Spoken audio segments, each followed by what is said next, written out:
This is Johnny Vedmore on today's News Talk TNT. Welcome back to the Johnny Vedmore Show. I'm here with Mike Netter, and we're going to get maybe a little bit uncomfortable here and there, and that's a good thing. It's important to get uncomfortable. What is this about? What are these protests about then, Mike? Because as you were saying, you're saying it's not about Israel, Gaza, but a lot of people on the left, I mean, they're only able to be co-opted by the Soros lot because they've got a cause which they rightly feel passionate about, and on the other side the same. So what is this about? Give us your take on it. Okay, let's start with the fact that people have relatively short memories. And when you're younger, like many of these students, you have no memory at all because it wasn't in your purview when it happened. A great example is, and I forget his name, but the head of Saudi Arabia, what was it, 2 weeks ago, got a Mohammed fist. bin Salman. Yeah. Thank you. I'm glad you remember. We use his initials here, okay? But he got a fist bump from Joe Biden after basically the West said, hey, you murdered a journalist. And nobody really seems to remember that. So what I'm leading up to, it's not necessarily Israel versus Gaza. I'm pro-Israel. I'm against terrorism. Period. End of sentence. I'm for the defense of women and children. And I think most people would agree on that. So let's take a step back. Many of these groups that I've seen being quoted, oddly enough, in what we call the mainstream press aren't the students. They're the Palestinians for Liberation. They're these groups that have various Liberate Palestine, Free whatever name.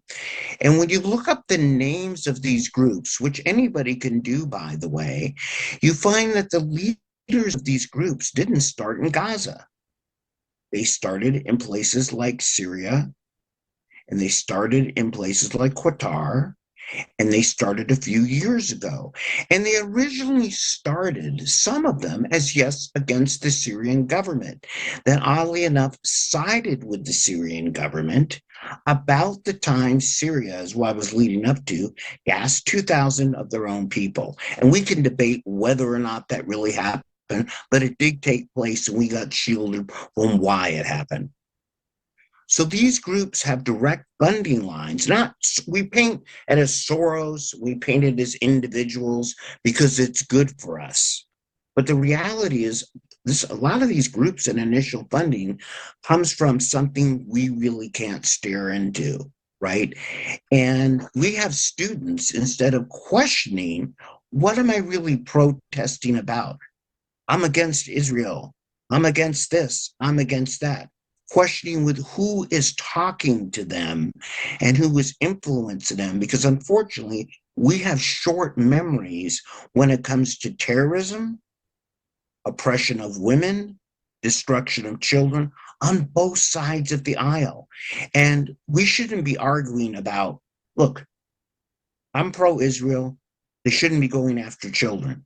Hamas shouldn't have come after Israel. Let's just put that on the table.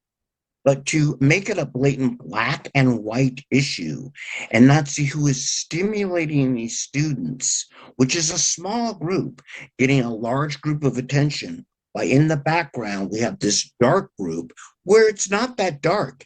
It's easily to trace that the money is coming from terrorist states that are supported, Russia, Syria, that most of us would agree are bad actors that have influenced their way into the United States. And because we in the free countries practice freedom of speech, it gets a little bit carried away because we also practice the free throwing of money.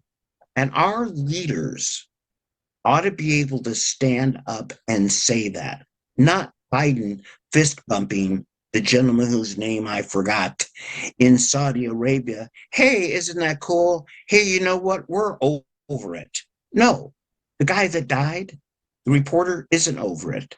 The people that got gassed aren't over it. Children aren't over it.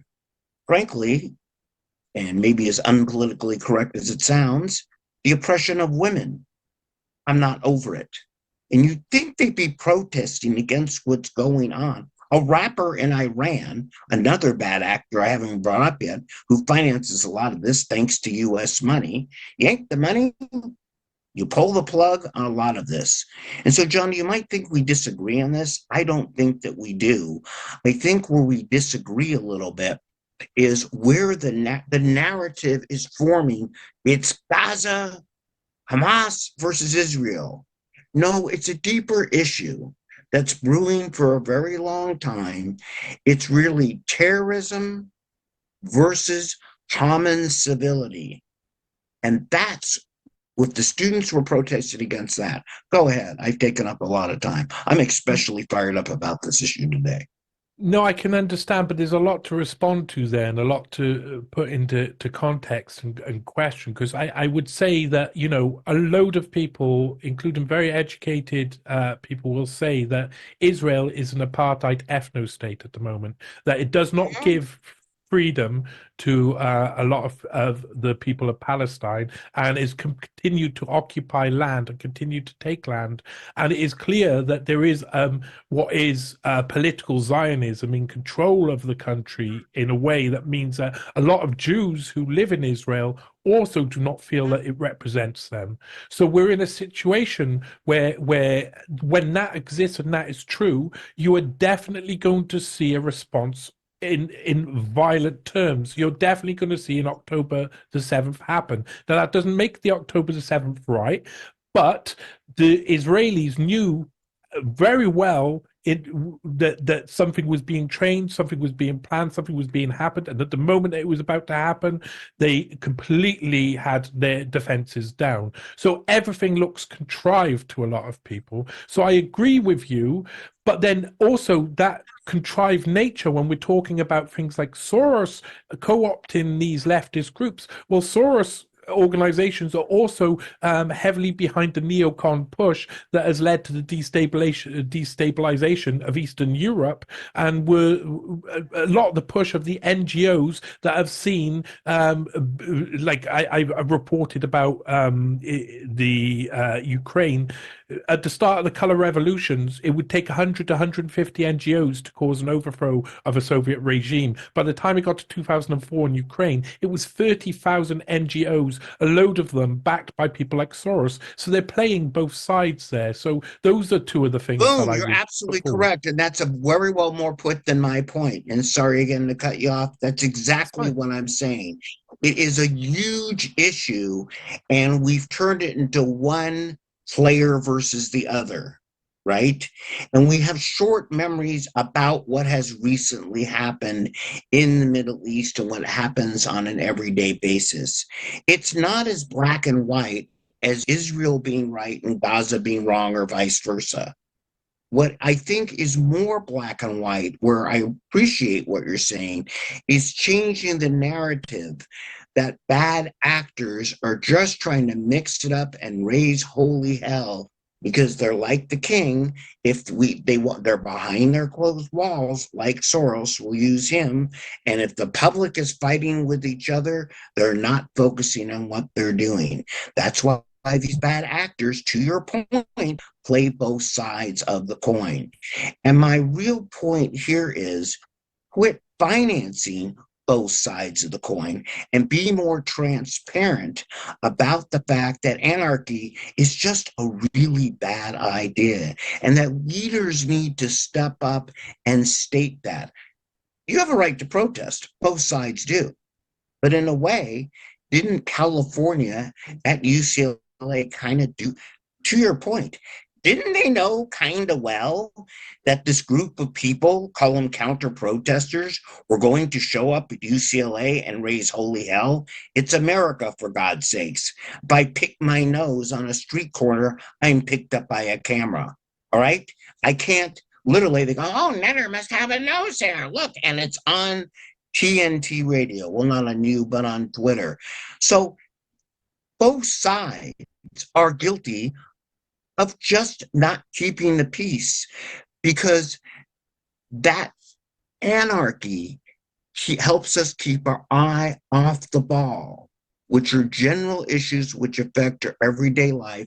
And I know we're coming to the end, and that's a lot of what Rebuild California is all about.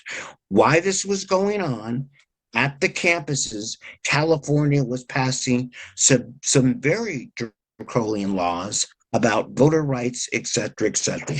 And Johnny, I appreciate it. I know I love this point counterpoint. This is really more of what the world needs.